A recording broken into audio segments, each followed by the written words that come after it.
Hello again, dear viewer. Today we are picking up again with the Nazis and the Supernatural, Chapter 1, Dark Initiates. Um, so far we have already done parts like 1, 2, and 3. This is part 4 now. If you would like to start from the beginning, there is a playlist linked on the channel. Could probably go start there.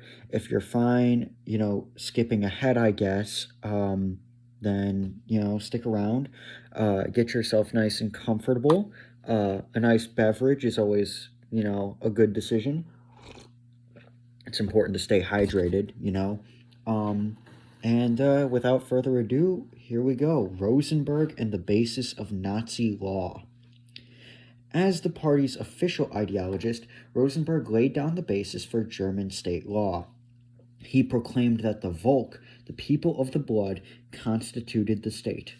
It was the membership of this community of the Volk that determined the thoughts and actions of all Germans.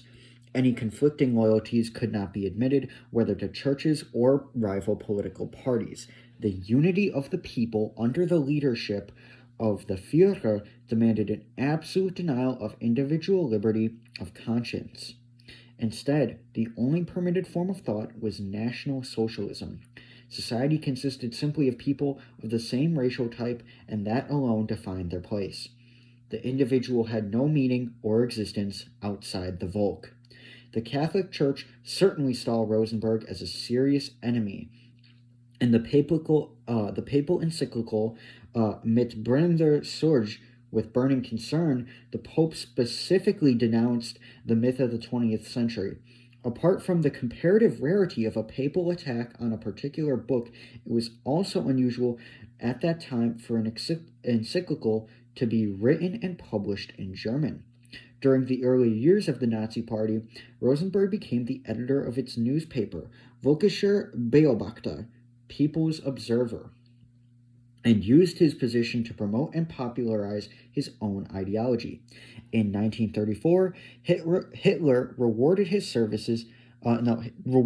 years of service by appointing him to the post. Okay, I'm gonna butcher this because it's all in German, and as mentioned before, I don't speak German very well. I'm gonna try my best here. Apologies to any Germans listening. Beauftragter des Führers für die Überwachung der gesamten geistigen und weltanschaulichen Schulung und Erziehung der Partei und gleiche Okay, no, I give up. This title is almost untranslatable, the closest English equivalent being the Führer's representative for the oversight of the entire spiritual and ideological education and instruction of the party and incorporated groups. Again, sorry to any Germans that had to bear through that. My sincerest apologies. I suck at German. That's my bad, fellas. Rosenberg and modern art. Rosenberg used his new position to intervene in a range of areas: schools, youth groups, political ideology, social issues, religion, literature, and the arts. When Hitler came to power, Rosenberg set up the National Socialist Community of Culture. By 1935, it had over 1.5 million members. The community organized circles for art, books, theater, and lectures, with a membership fee of 1 mark per circle. The theater division of the organization read over 3,000 manuscripts a year. Literature, art, and music all had to reflect what Rosenberg called a definite view of the world. He demanded an end to the philosophy of democratic leveling and insisted upon the primacy of unspoiled instincts as against the speculative theorems of hollow fancies. Cultural activity was seen as a means of organizing receptivity of the ear, the eye, and the heart for the great masters of works of German art, which would create a cultural works community. Rosenberg was bitterly hostile towards modern art, which he saw as degenerate and yet another example of the Jewish conspiracy. One of his first acts on achieving power was to denounce the world-famous Bauhaus, and it closed shortly after. Rosenberg demanded that all true art should be Volkisch and express a collective sense of community and, in particular, celebrate rural life. In 1934, he closed an exhibition of experimental artists and aspired to be the cultural dictator of Germany. This ambition brought him into conflict with Goebbels. Let me take a sip of my drink real quick. Wonderful. Temperamentally, ideologically, and in terms of their abilities, the two men could hardly have been more different. Rosenberg was shy, a poor speaker, a romantic traditionalist, a man who found it hard to relate to other people, and was completely lacking in a sense of humor. Goebbels was extroverted, a brilliant speaker, a modernist, a man who was known for his biting wit and who was nearly always able to persuade people to adopt his point of view. With both men set on determining ideological orthodoxy and the cultural direction of the Reich, it was almost inevitable they would clash. Given Goebbels' ability to think on his feet, his vastly superior organizational ability, his genius for propaganda, and total lack of scruples, it was also inevitable that the remote conservative intellectual Rosenberg would lose the power struggle between them. In spite of his overall failure to control the cultural side of German life, it was largely Rosenberg who was responsible for the wholesale condemnation of modern art. Goebbels and Göring both championed artistic modernism enthusiastically, and Hitler, at least during the 1920s, had been sympathetic to many aspects of modern art. Under Rosenberg's influence, the Nazi Party condemned it in its totality, and the notorious 1937 exhibition of degenerate art was almost entirely his idea. It backfired spectacularly, drawing huge crowds, but after its closure, artists found themselves forced to follow the official party line of representationalism in art. Once again, Rosenberg had persuaded Hitler to change the direction of party policy.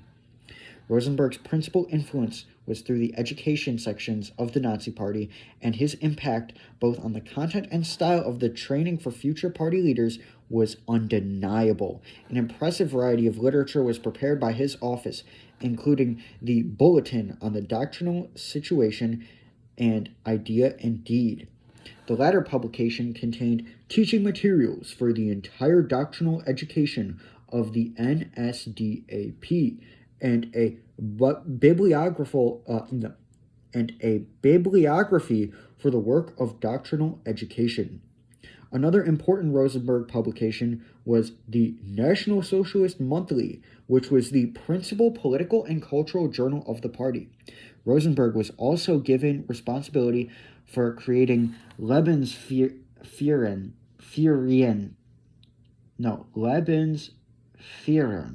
the ceremonies designed to replace religious rites of baptism, marriage, and funerals. Apologies again to any Germans. I probably butchered that word.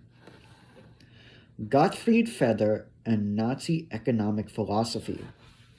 If Rosenberg's influence on Hitler has been grossly underrated, particularly in 1941, Feder is almost a forgotten figure nowadays, tending to attract no more than a brief mention in footnotes or at best a paragraph or two.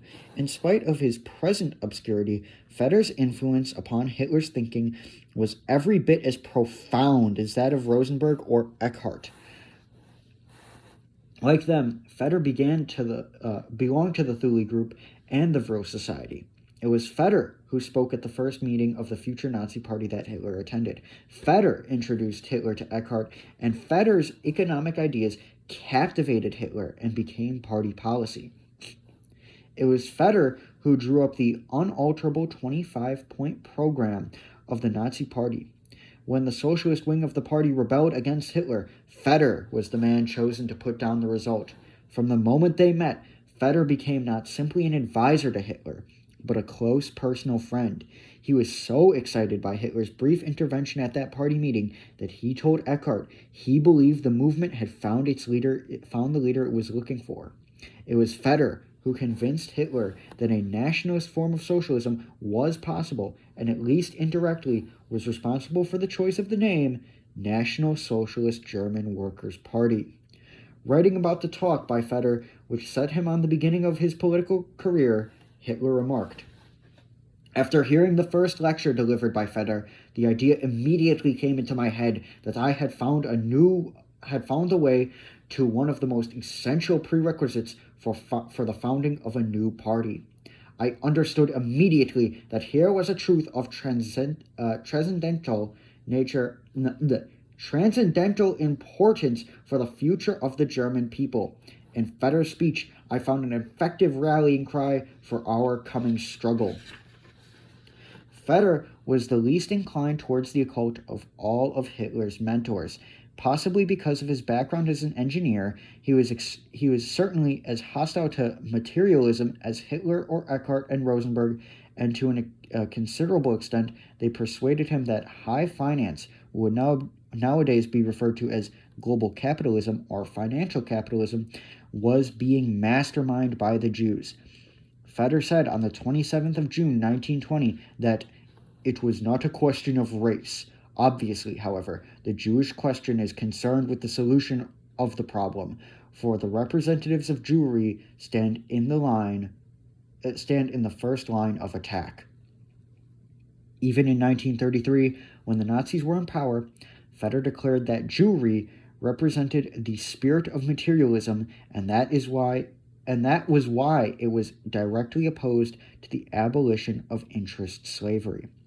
For all his intense hatred of materialism and his frequent tirades against the Jews, Feder did not subscribe to the global anti-Semitic views of his leader and the majority of his colleagues in the Nazi Party. All of these men were part of the intellectual influences that helped form the essential thinking of the future Führer. Hitler had been exposed to a range of magical and occult views from the age of 19 until the day he became German Chancellor, and it is hardly surprising that once he came to power, he set out to put as many of his esoteric theories into practice as possible, with consequences that affected the subsequent development of the whole world, and in many respects continue to do so to the present day. Thus concludes Chapter 1, Dark Initiates. We will pick up again with Chapter 2, The Vril Society. I will see you then. You guys take care. Have a nice rest of your day. Let me set this phone back down. I'll take a sip of my Arizona. And, yeah, peace.